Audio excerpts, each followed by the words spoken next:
Shalom semuanya. Puji Tuhan, kita masih diberikan kesempatan pagi hari ini untuk mendengarkan, untuk sharing kebenaran firman Tuhan. Mari kita berdoa sebelum kita mendengarkan kebenaran firman Tuhan. Bapa, kami ucap syukur, terima kasih pagi hari ini atas persekutuan dengan Engkau secara pribadi. Kami percaya Tuhan, keberadaan kami saat ini bukan karena kemauan kami, tapi Roh-Mu yang ada dalam hidup kami, yang mendorong kami, memampukan kami untuk datang beribadah kepada-Mu pagi hari ini. Biarlah Tuhan Roh-Mu tetap bekerja dalam kehidupan kami, menyelidiki pikiran dan hati kami, supaya kami berkenan di hadapan-Mu ketika kami Kau panggil kembali. Terima kasih Bapa, berkati setiap kami Tuhan dengan roh pengertian yang benar tentang Engkau. Berikan kami kemampuan untuk melakukan apa yang kami dengar. Terpujilah nama-Mu di dalam nama Tuhan Yesus Kristus. Amin. Saudara, saya ingatkan kembali, sebelum saya mulai, saya mengingatkan saudara khotbah saya beberapa minggu yang lalu. Masih ingat enggak? Dari Yohanes 20 pasal 21, ya. Damai sejahtera bagi kamu, sama seperti Bapa mengutus aku, demikian juga aku mengutus kamu. Jadi saudara dan saya punya tugas besar yang sama dengan Tuhan Yesus Kristus waktu di dunia. Nah, kemudian waktu itu kalau nggak salah ingatnya judulnya apa waktu itu saudara? Not an option, ya, nggak ada pilihan lain. Saudara harus mengampuni satu sama lain. Dan saya percaya dengan pengampunan yang kita berikan, kita merasakan damai, hubungan kita dipulihkan satu sama lain. Seperti Tuhan mengampuni kita, hubungan kita dengan Tuhan dipulihkan. Begitu juga kalau kita mengampuni, saling mengampuni, hubungan kita satu sama lain dipulihkan. Jadi sudah enggak ada pertengkaran lagi, saya percaya semua kelihatannya sudah manis-manis, ya. Puji Tuhan ya saudara. Nah itu saudara, kerinduan setiap orang kepingin hidupnya bahagia, senang, tentram, makmur, nggak ada gangguan kiri, nggak ada gangguan kanan. Benar nggak? Saya kira benar begitu juga. Itu saya sih, nggak tahu saudara ya. Saya pinginnya kehidupan bahagia, ya. Banyak yang dikejar, segala sesuatu yang kita lakukan hanya untuk kebahagiaan. Nah hari ini saudara, kebahagiaan itu ada yang kebahagiaan yang lama dan ada kebahagiaan yang seterusnya saudara, ya. Satu-satunya kebahagiaan yang paling sempurna adalah kebahagiaan di dalam Tuhan Yesus Kristus. Amin. Hari ini saya akan berkhotbah dengan judul integritas. Ya. Apa sih integritas itu? Integritas itu adalah, ya, saya cari-cari saudara, ada satu ayat, ada satu pengertian yang mesti kita lakukan bersama, baca bersama-sama. Integritas yaitu satu keadaan di mana seorang hamba Tuhan dapat dipercaya karena antara perkataan yang dikeluarkan dan tindakan memiliki kesamaan. Nah, ini dipilih hamba Tuhan. Siapa sih sebenarnya hamba Tuhan? Hamba Tuhan adalah setiap kita ini. Kita dulu hamba kegelapan, dibeli dengan darah yang mahal untuk menjadi hamba Tuhan. Bukan hamba Tuhan yang pakai, hamba Tuhan yang akan mengikuti kehidupan sesuai dengan kehendak Tuannya. Ya, dari ketaatan sesuatu yang harus kita lainnya. Ya. Jadi saudara, integritas ini ada kaitan yang erat ya dengan jati diri, ya, keberadaan diri kita. Ya, apakah kita ini sama ketika kita duduk di gereja dan kita duduk di kantor? Ketika kita makan di gereja dan kita makan di restoran. Kesamaan inilah yang Tuhan inginkan saudara. Kita merindukan bahwa integritas seseorang itu dinilai. Apakah kita sama dengan apa yang kita ucapkan? Ya. Kalau saya mengatakan ampuni, kalau saya nggak mengampuni saudara, saya nggak punya integritas yang tinggi. Kalau saya ngomong mengasihi, tapi perlakuan saya enggak mengasihi, itu bukan integritas, saudara. Tapi kita selalu orang-orang yang munafik. Ya, orang-orang yang munafik. Nah, contoh integritas yang paling bisa kita lihat di Alkitab adalah Yusuf dan Daniel. Mereka punya integritas tinggi di dalam Tuhan. Apapun yang terjadi, dia tetap berpegang. Apapun yang terjadi, aku tidak akan menyembah berhala lain selain kepada Tuhan. Nah, sebagai orang percaya, apa yang kita percaya dalam hidup kita, apa yang kita dengar, harus kita lakukan sesuai dengan apa yang kita percaya. Kalau saudara percaya Yesus Kristus adalah Tuhan, saudara harus melakukan, menganggap dia sebagai Tuhan dan Juru Selamat saudara. Ya, ini pengertian dan perasaan ini harus sesuai dengan apa yang ada pengertian kita. Kalau kita mengerti Yesus adalah Tuhan, kita harus memperlakukan dia sebagai Tuhan, menghormati dia sebagai Tuhan. Nah, seringkali kita ini terbawa dengan adat istiadat gereja. Ya, seringkali kita datang ke gereja hanya karena kebiasaan, tapi bukan karena kasih kita kepada Tuhan. Ini bisa dipelajari, saudara. Kita bisa dipelajari dalam kehidupan kita sehari-hari, dirubah cara hidup kita.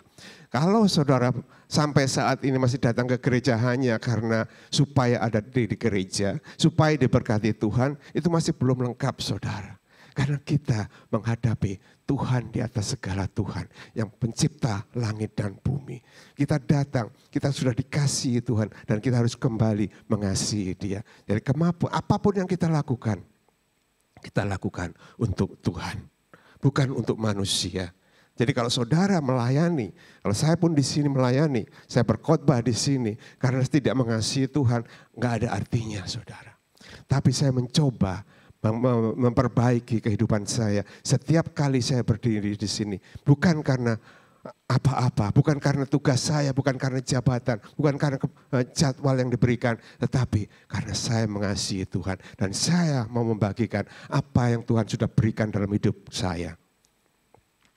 Nah, hari ini ayat yang kita lihat akan baca adalah dari Matius pasal 5 ayat yang ke-8. Ya. Matius pasal 5 ayat 8 berbunyi demikian.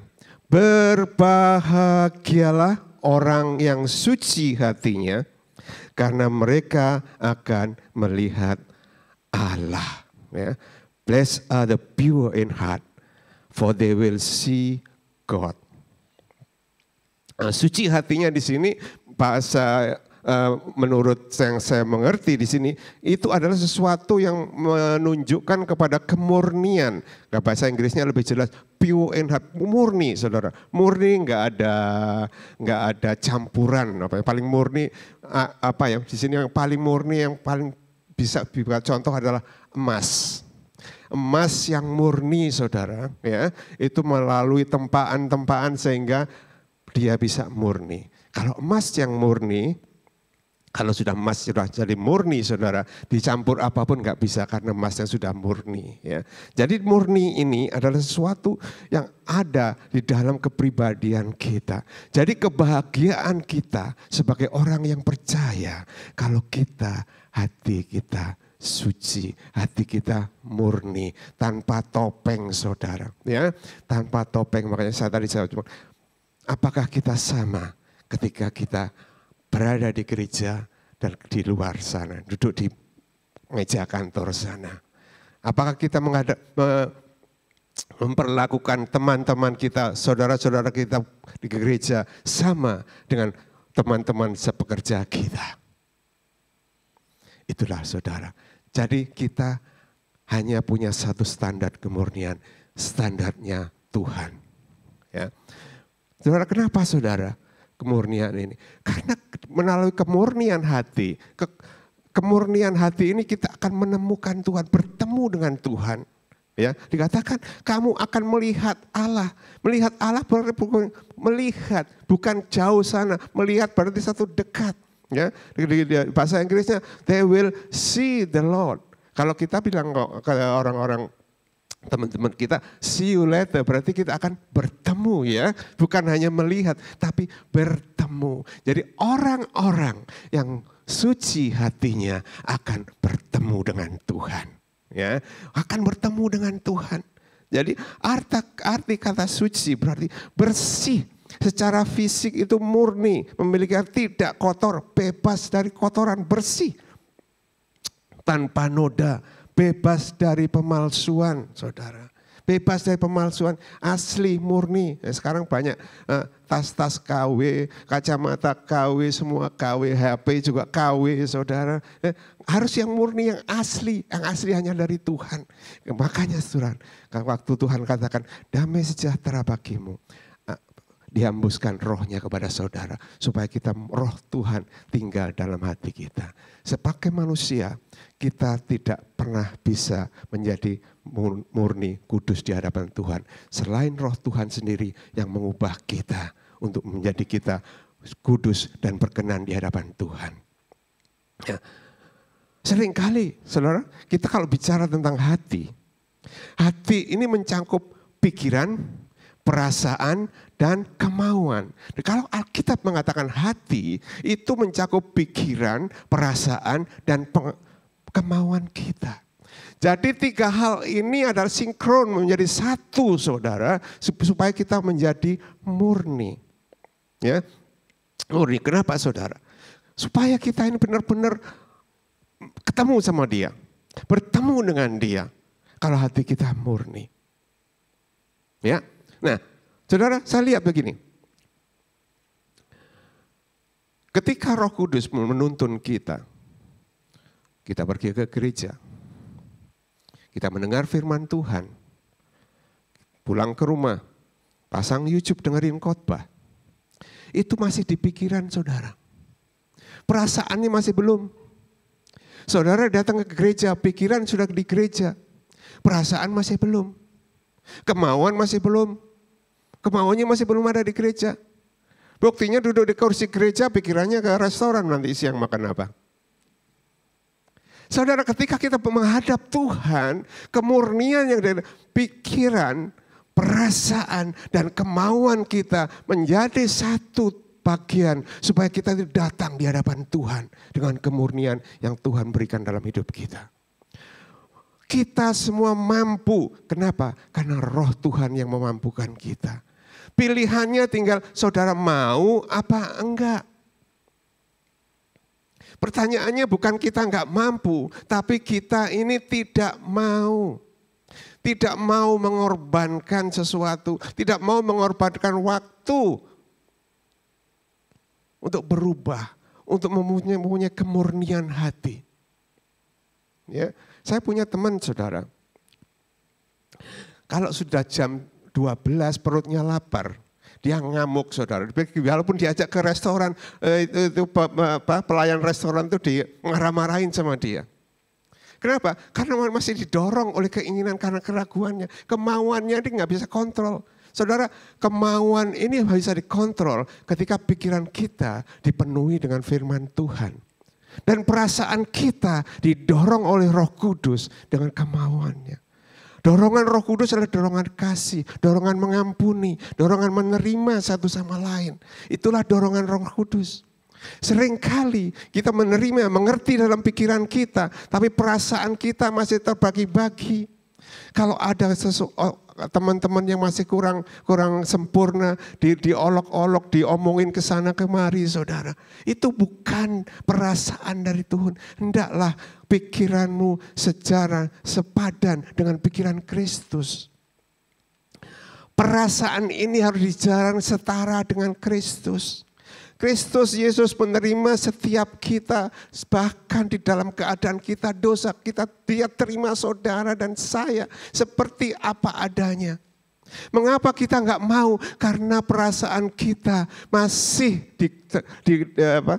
didorong dengan pikiran-pikiran yang nggak benar, saudara. Pikiran duniawi. Tetapi kalau kita benar-benar pikiran kita dipenuhi oleh Roh Kudus, dan perasaan kita didorong oleh Roh Kudus, kemauan kita pun akan menjadi seperti kemauannya Tuhan.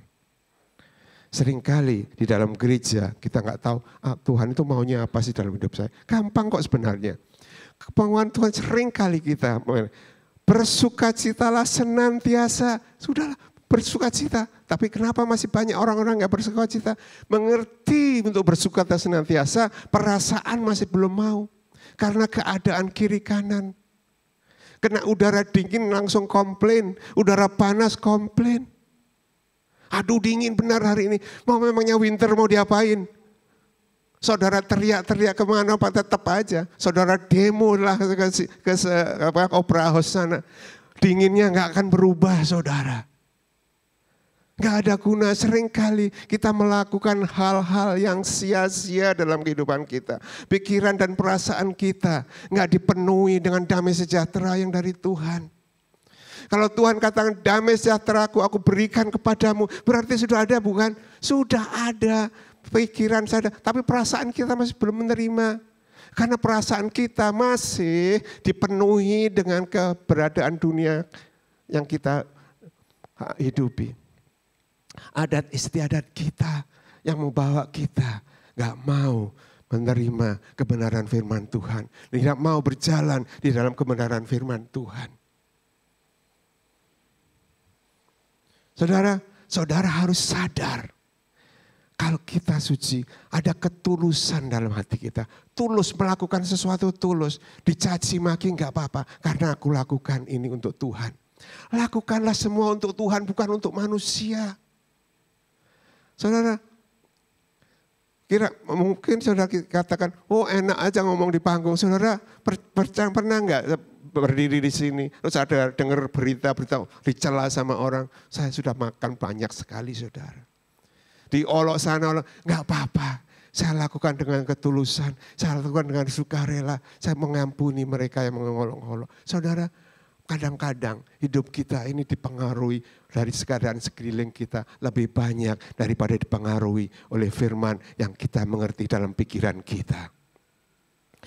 Pikiran dan perasaan itu harus sinkron saudara. Saudara boleh dengerin khotbah kemanapun juga. Saudara boleh belajar dan saya anjurkan saudara belajar lebih banyak. Supaya kemurnian saudara lebih lengkap lagi.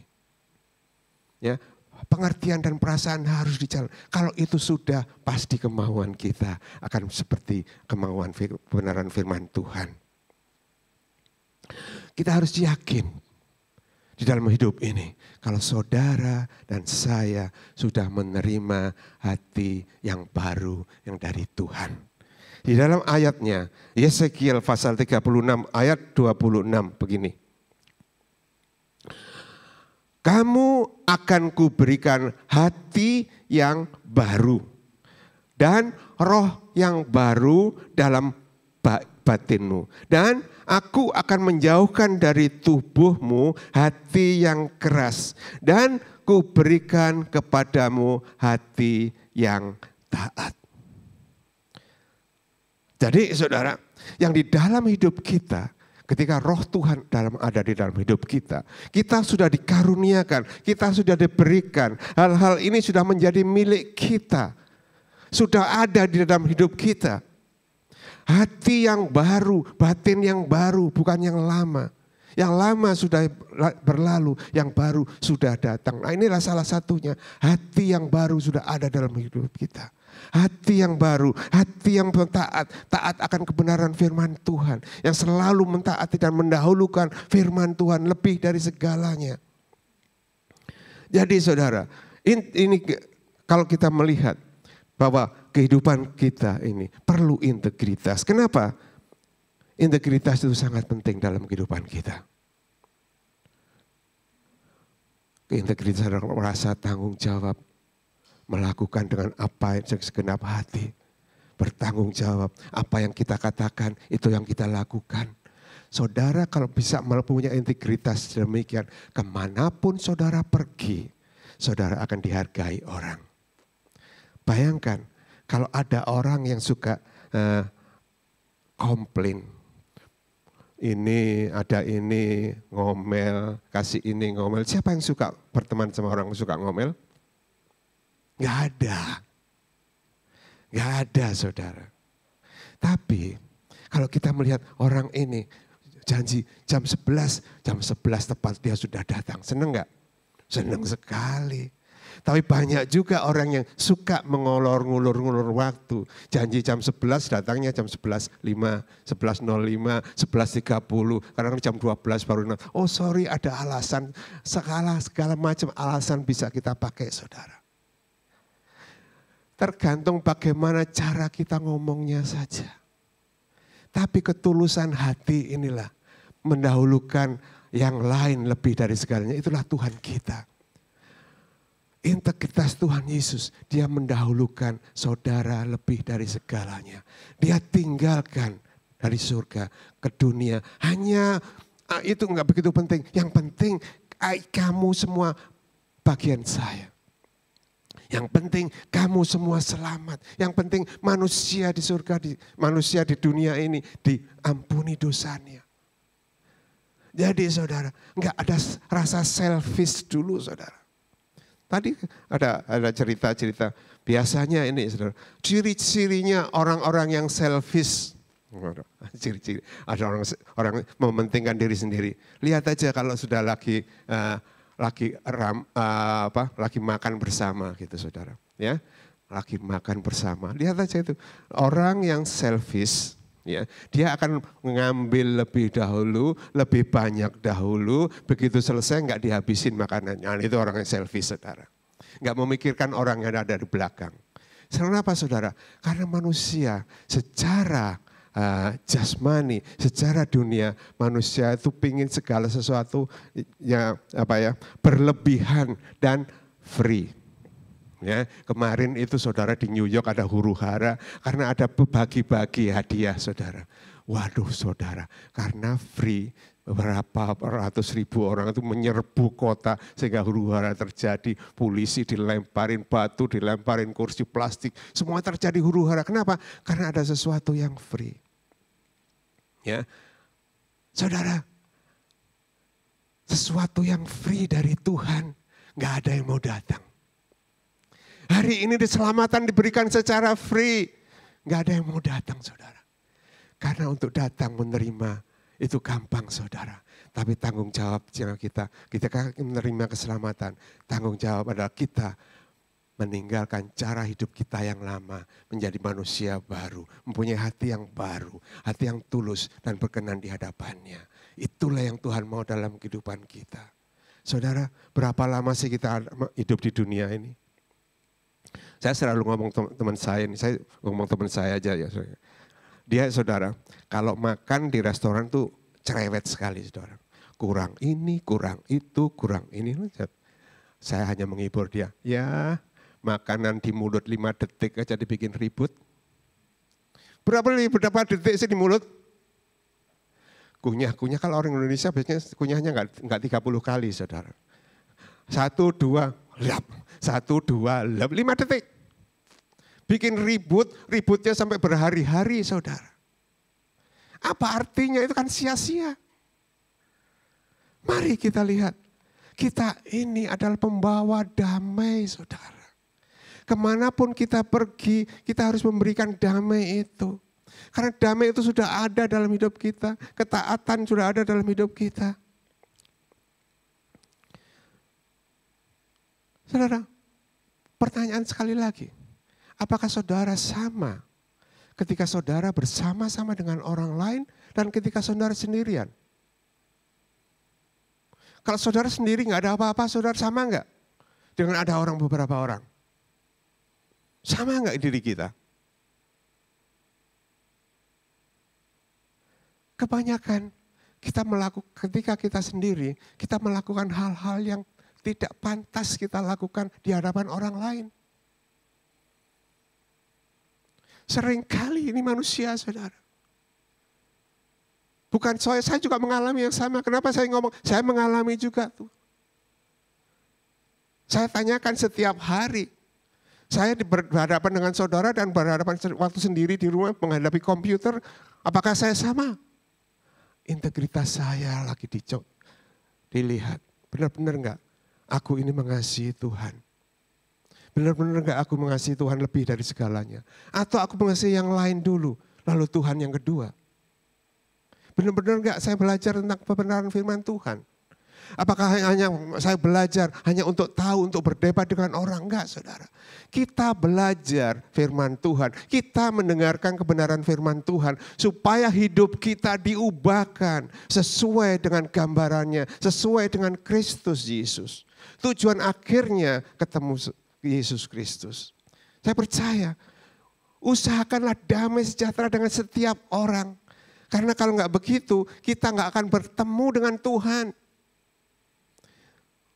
Coba saya tanya kepada setiap kita, kalau sesudah gereja ini, habis kebaktian ini, saudara pulang, ketabrak mobil meninggal, saudara siap nggak bertemu Tuhan? Siap nggak bertemu dengan Tuhan? Siap nggak bertemu dengan Tuhan?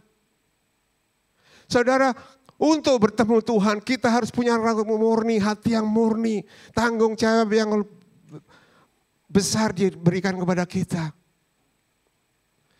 Dia datang memberikan saudara otoritas. Memberikan saudara otoritas yang hanya diberikan oleh Tuhan, hanya bisa dilakukan oleh Tuhan sendiri. Yaitu otoritas mengampuni. Otoritas mengampuni itu diberikan kepada saudara dan saya. Ini hanya otoritas yang hanya boleh dilakukan oleh Tuhan. Orang Farisi masih ingat, kalau masih ingat khotbah yang lalu. Siapa ini menghujat Tuhan? Siapa yang dapat mengampuni selain Tuhan sendiri? Nah, otoritas ini ada di tangan saudara. Nah, kalau saudara belum mengampuni, berarti saudara belum siap untuk bertemu dengan Tuhan. Belum siap menghadap dengan Tuhan. Saudara, mari kita tanggapi hal ini dengan serius. Tidak ada satu orang pun yang tahu kapan kita dipanggil oleh Tuhan. Mungkin jam ini saya masih bisa berdiri di sini. Mungkin minggu depan saya sudah nggak ketemu dengan saudara lagi. Tapi bagian saya sudah saya lakukan. Mengingatkan saudara bahwa integritas penting dalam kehidupan orang percaya. Integritas penting di dalam rumah tangga. Saudara, mari kita pikiran kita yang sudah dipenuhi dengan kebenaran firman Tuhan. Cara kita mengasihi pasangan kita seperti Tuhan mengasihi kita.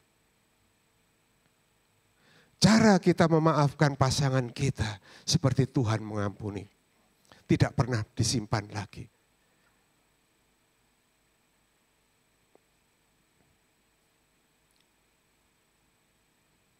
Sejauh timur dari barat, begitulah dilemparkan dosa kita. Gak pernah terlihat lagi. Kalau hari ini, saudara masih mengingat-ingat kekurangan, kesalahan pasangan saudara, anak saudara, orang tua saudara, ampuni mereka. Karena kunci kehidupan kita adalah mengampuni. Kalau kita mengampuni, kita diampuni oleh Tuhan. Dan Tuhan pun melihat kita suci hati kita murni, tanpa mengharap apa-apa.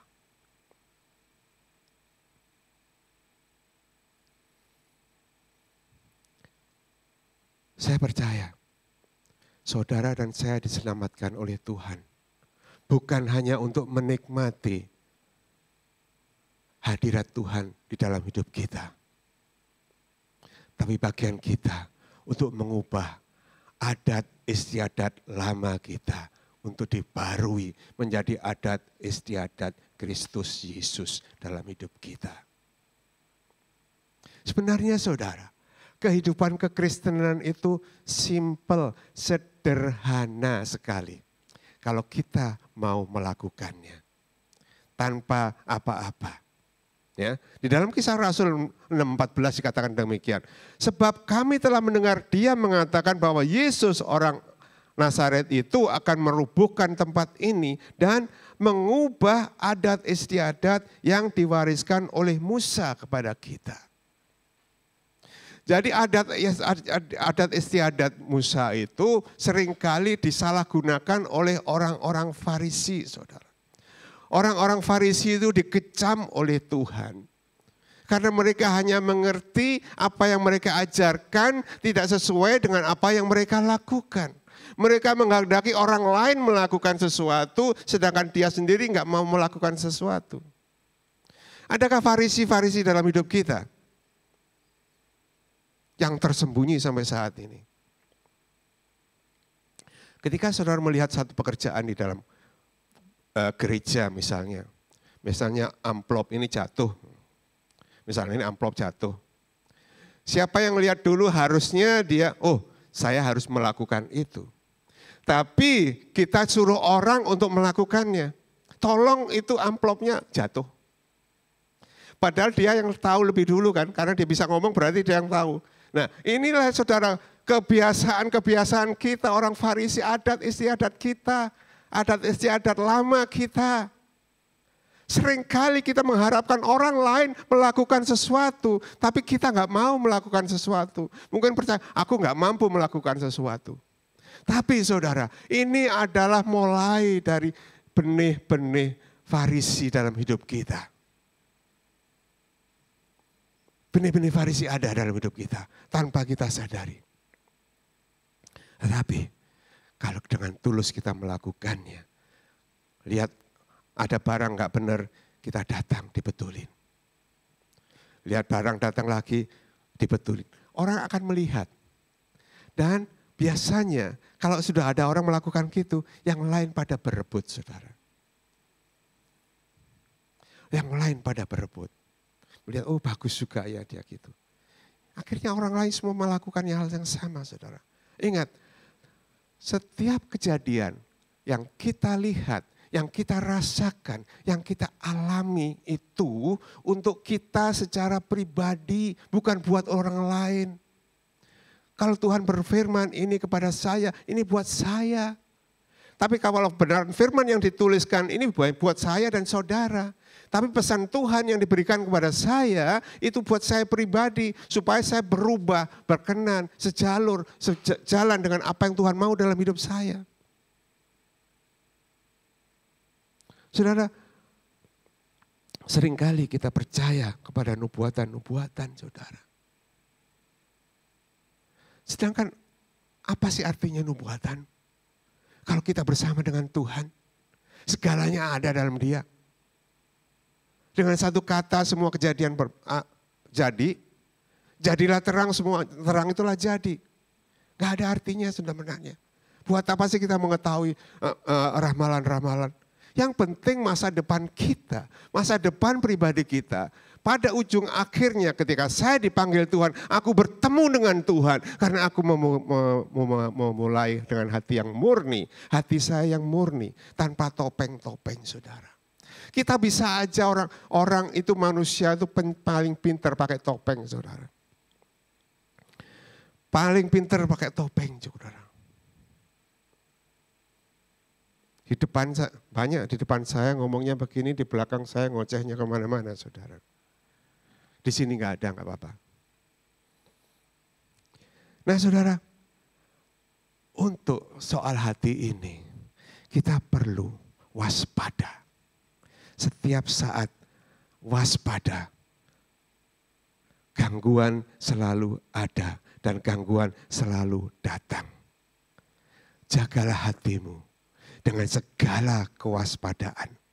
Karena dari situlah terpancar kehidupan. Ini sudah hafal, semua banyak sudah hafal. Tapi pernahkah kita jaga hati kita? Seringkali kita gagal menjaga hati kita. Karena kita enggak berpegang kepada kebenaran firman Tuhan. Karena pikiran kita, pengertian tentang firman Tuhan belum nyampe ke sini. Dan kemauan kita masih belum nyampe juga. Tetapi kalau pengertian sudah di sini dan perasaan sudah sampai selaras dengan firman Tuhan, kemauan kita akan selaras dengan firman Tuhan. Nah saudara, dan saya percaya melihat Tuhan adalah bertemu dengan Tuhan. Saudara, kita, saudara dan saya tidak bisa melakukan ini sendiri. Kalau ada teman-teman itu adalah salah satu bagian-bagian untuk penyempurnaan. Maka bersyukurlah saudara punya teman yang bawel, saudara punya pasangan yang bawel. Karena saudara dibentuk oleh Tuhan supaya saudara panjang sabar. Kalau saudara disuruh-suruh taatin saja karena saudara dilatih untuk taat kepada Tuhan. Ya, jadi siapakah yang berkata aku tak membersihkan hatiku? Enggak ada saudara. Kita nggak bisa membersihkan hati kita. Kita perlu Tuhan untuk membersihkan hati kita. Makanya doa kami, ampunilah kesalahan aku. Seperti aku mengampuni orang yang bersalah kepada kami. Pengampunan kita itu ada ketika kita datang dari Tuhan, itu ada ketika kita mengampuni orang lain. Jadi bagaimana caranya? Bagaimana untuk mempertahankan itu? Kita harus mengetahui. Kita harus mulai berarti. Ini berarti saudara, kita akan mulai hidup di dalam hadirat Tuhan setiap saat. Yang pertama, akuilah dia dalam segala jalanmu, maka dia akan meluruskan jalanmu. Bagaimana untuk mengakui? Saudara, bersyukurlah saudara sampai hari ini masih ada diingatkan ayat-ayat. Dan saya percaya setiap kejadian-kejadian yang kita alami, setiap pencobaan yang kita alami, tidak jauh, tidak meleset dengan ayat yang ada di dalam pikiran kita. Tuhan sudah melaraskan perasaan dan pikiran kita sesuai dengan apa yang Dia mau.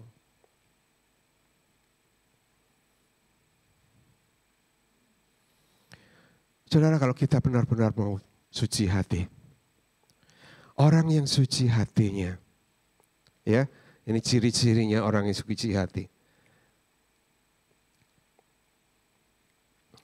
Orang yang suci hatinya cenderung melihat semua hal dalam cahaya yang murni. Orang yang suci hatinya melihat orang lain adalah pribadi yang dicintai Tuhan. Bisa enggak saudara lihat pasangan saudara? Ini pasanganku ini dicintai oleh Tuhan. Tuhan tidak pernah mengusik orang-orang yang dicintainya. Kalau kita saling mengenal pasangan kita dengan mengingat hal ini, kita menjadi hati kita akan dimurnikan. Orang yang suci hatinya tidak akan pernah melihat orang lain apa yang mereka perbuat sesuatu yang jelek, saudara. Karena Tuhan ikut serta di dalam segala hal untuk mendatangkan kebaikan bagi orang yang mengasihi Dia. Kejelekan apapun yang terjadi dalam hidup kita, ada titik baik yang dari Tuhan yang sudah disediakan bagi kita. Nah, itu orang suci hatinya. Orang yang murni hatinya, memandang sesuatu, segala sesuatu, itu menjadi sesuatu yang positif, sesuatu yang punya harapan tinggi. Jadi saudara, marilah kita belajar bersama-sama untuk meluruskan pikiran, perasaan, dan kemauan kita selaras dengan kebenaran firman Tuhan. Ayat yang terakhir yang akan saya bagikan kepada saudara dari Mazmur pasal 24 ayat 3 dan 4.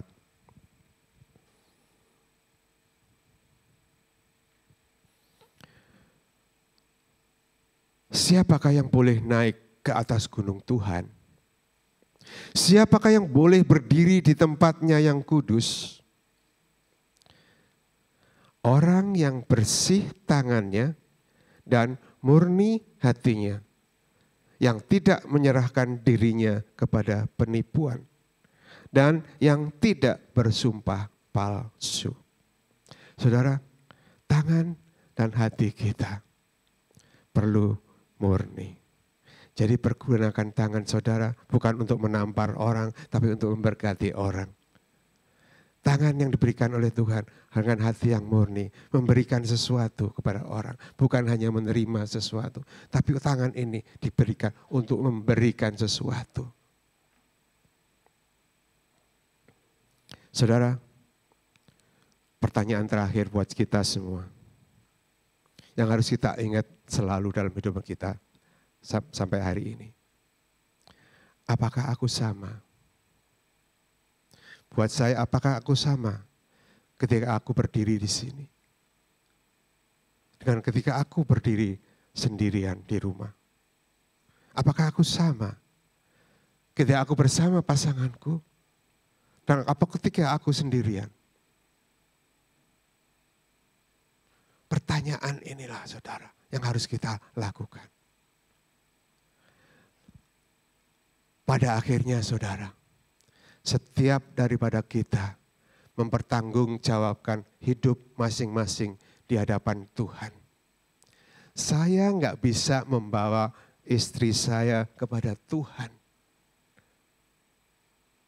Kalau orang Jawa bisa, swarga nutut neraka katut, saudara. Tapi firman Tuhan nggak begitu, saudara. Itu adat istiadat lama.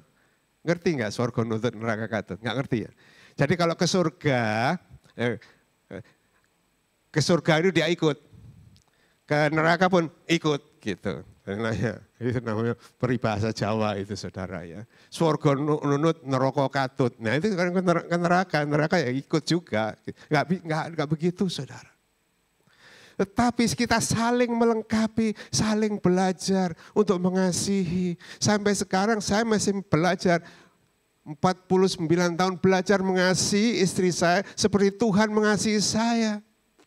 Bukan kasih yang dari adat istiadat saudara. Adat istiadat kebiasaan duniawi saudara. Enggak begitu saudara. Saya masih belajar mengasihi seperti Tuhan Yesus mengasihi aku. Masih belajar saudara, tapi enggak apa-apa. Kehidupan adalah proses, adalah jalan di mana kita akan menuju kepada kesempurnaan yang dipimpin oleh Roh Kudus.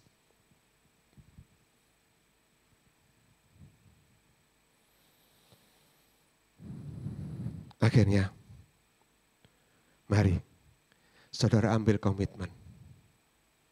Hari ini, karena apa yang saudara ambil hari ini menentukan hari esok. Hari ini ada karena keputusan yang saudara ambil kemarin. Yang gak bisa dirubahkan. Tapi hari esok bisa dirubahkan ketika hari ini kita menentukan memilih hal yang benar di hadapan Tuhan. Aku ambil keputusan. Kemanapun aku pergi, aku akan sama. Sendirian aku sama. Di gereja aku sama. Di kantor aku sama. Di tempat orang yang gak percaya, aku akan tetap sama. Tetap mempertahankan iman. Seperti Daniel. Kalangan raja-raja, pemimpin, saudara, dia tetap sama. Tetap menyembah Tuhan. Aku gak mau menyembah orang Allah lain selain Tuhanku. Ambil keputusan hari ini. Komitmen bukan kepada saya. Lakukan ini kepada Tuhan. Untuk masa depan kalian dan masa depan anak, cucu, semuanya saudara. Itu yang bisa saya bagikan hari ini. Mari kita tundukkan kepala, kita akan berdoa kepada Tuhan.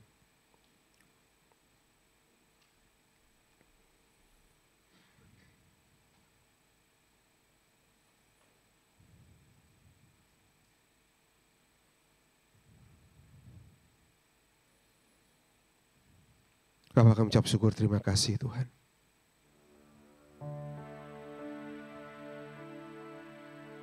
Apa yang kami dengar pagi hari ini Tuhan, firman-Mu Tuhan.